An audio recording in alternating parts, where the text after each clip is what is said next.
வணக்கம், நலம் தானா வியூவர்ஸ். இன்னைக்கு கோதுமை ரவைய வச்சு பிசிபெலாபாத் செய்ய போறோம்.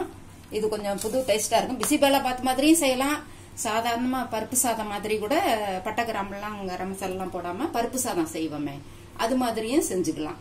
இன்னைக்கு பிசிபெலாபாத் டைப்ல பட்டை கிராம்பு ஏலக்காய்லாம் போட்டு தாளிச்சு அது மாதிரி இன்னைக்கு செய்ய போறேன். அதுக்கு ஒரு கப்பு நமக்கு வேணுங்கிற அளவு எடுத்துக்கலாம். நான் இன்னைக்கு ஒரு கப்பு கோதுமை ரவை எடுத்திருக்கேன். 1/4 கப்பு துவரம்பருப்பு, அந்த சாதத்துக்கு மாதிரியே தான். 1/4 கப்பு பருப்பை மட்டும் கொஞ்சம் நல்லா ஊற வச்சிடணும். ஒரு 5 நிமிஷம் ஊற வச்சிட்டோம்னா இதோட பேலன்ஸ் ஆகி நல்லா வெந்துடும். நான் கொஞ்சம் பருப்பு வெந்தது இருந்ததுனால அதை எடுத்து வச்சிருக்கேன், ஒரு 1/4 கப் அளவுக்கு.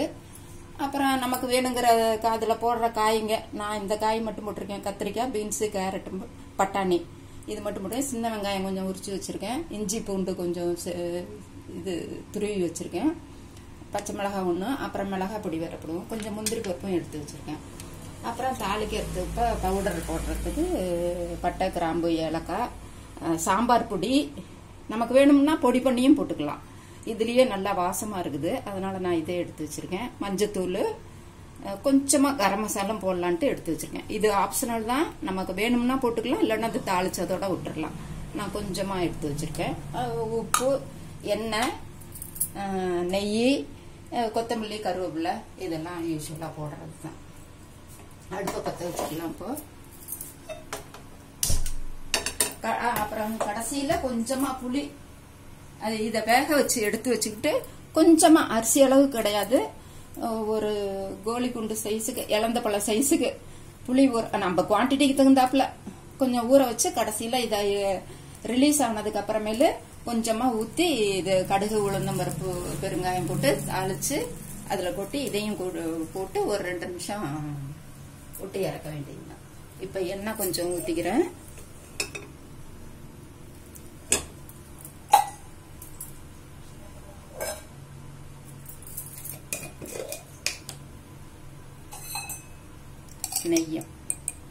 நெய் ஒரு ஸ்பூன்.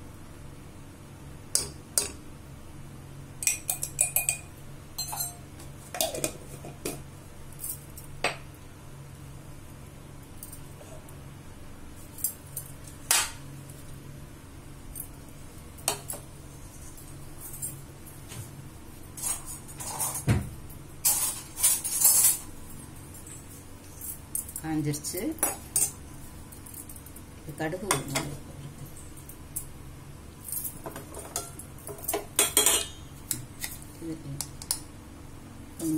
கடுகு, ஒரு பிஞ்சு ஜீரகம், கொஞ்சம் உளுந்தம்பருப்பு,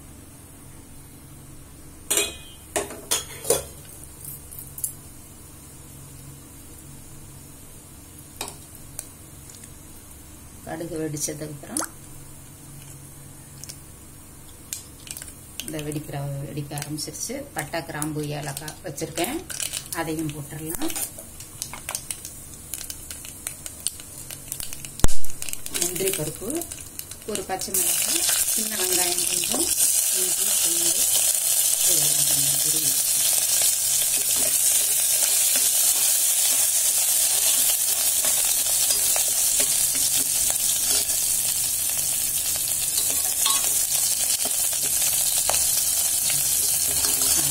இந்த காயெல்லாம் போட்டு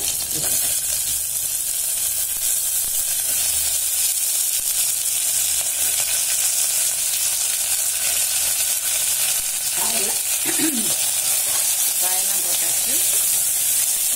ஒரு வதக்கு வதக்கிடலாம்.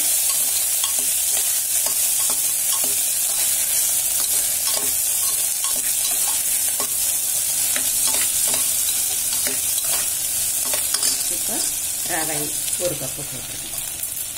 இதையும் சூடு வர்ற அளவுக்கு தண்ணியை சைடில் சுட வச்சுக்கலாம்.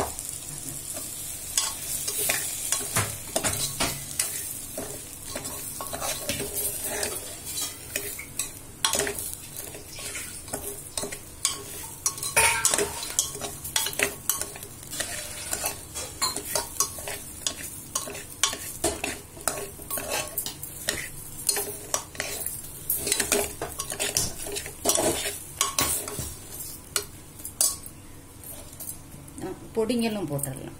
எல்லா பொடியும் போட்டாச்சு. உப்பு,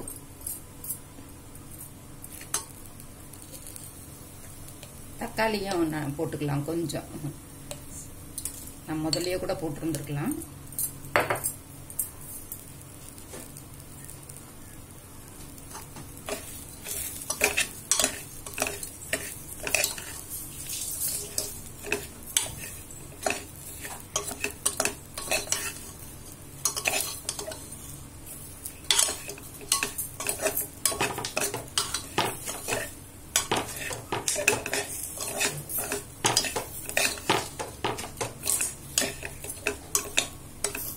தக்காளியும் போட்டாச்சு. நம்ம இது மாதிரி மெத்தட்லயும் செய்யலாம். நம்ம பிசிபெல்ல பார்த்து செய்யறாப்லயே ரவையும் பருப்பும் மட்டும் வேக வச்சுக்கிட்டு காயெல்லாம் தனியா வச்சு வேக வச்சுக்கிட்டு இதுல போட்டு அதே மாதிரியும் செஞ்சாலும் ரொம்ப நல்லா இருக்கும்.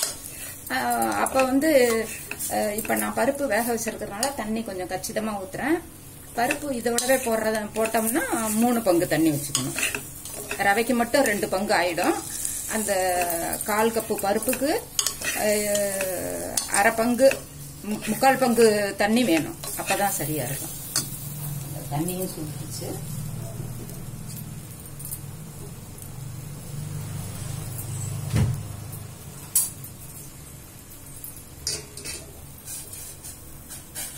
ஓகே,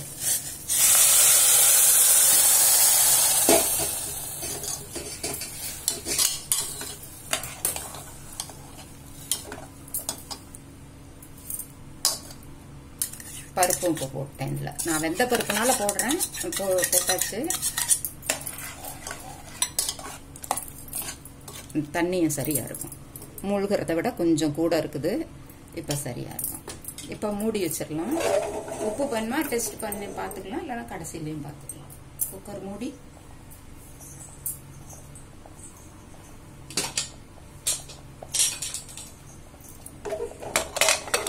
மத்தியானம் லஞ்சுக்கு கூட செய்யலாம். லஞ்சுக்கு தான் இப்ப செய்யறோம் நாங்க. இது மாதிரி செஞ்சுட்டு தயிர் சாதம் செஞ்சாச்சு. கிழங்கு தொட்டுக்க வறுத்து வச்சாச்சு. சேப்பங்கிழங்கு வறுவல் அதுக்கு தொட்டு. ஆவி போட்டோடனே சிம்மில் வச்சு ஒரு சவுண்டு கூட போதும். இல்லைன்னா ஹைல வச்சு 2-3 சவுண்டு விடணும். மீடியத்துல வச்சோம்னா கூட போதும் சவுண்டு. புளி ஆமா, எடுத்ததுக்கு அப்புறமேலு புளி கொஞ்சம் ஊத்தி தாளிச்சாச்சு. இப்பவே வேணும்னா நம்ம அப்புறம் கூட தாளிச்சு கொட்டிக்கலாம்னாலும் கொட்டிக்கலாம்.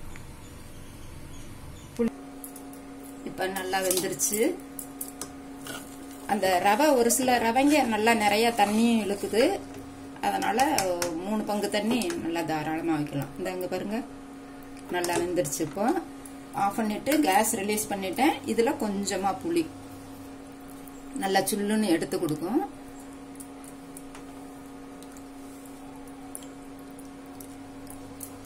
இப்படியும் செய்யலாம். அப்படி இல்லாட்டி வேற வாணலில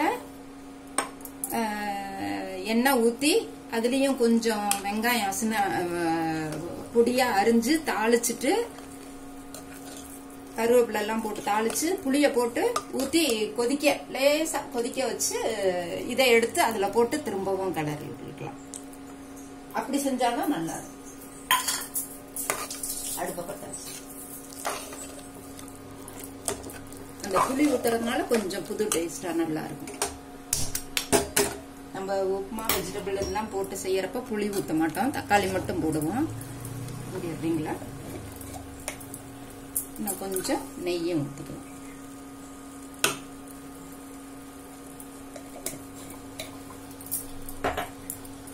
இது கொத்தமல்லி இருந்து மேலே போட்டோம்னா ரொம்ப நல்லா இருக்கும்.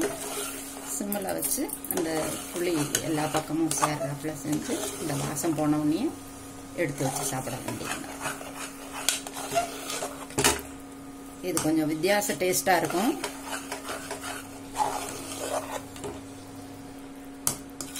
மத்தியானம் இந்த கோதுமை சாதம் சாப்பிட்றவங்களுக்கு இது மாதிரி சாப்பிட்டா கூட ஹெல்த்தியாகவும் இருக்கும்.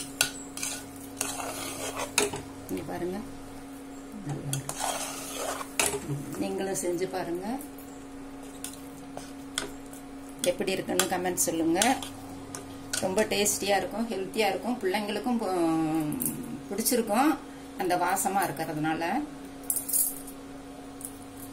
நலம் தானா சேனலுக்கு சப்ஸ்கிரைப் பண்ணுங்க, பெல் பட்டனை பிரஸ் பண்ணுங்க. வேற ஒரு வீடியோவில் பார்க்கலாம். வேணும்னா போட்டுக்கலாம்.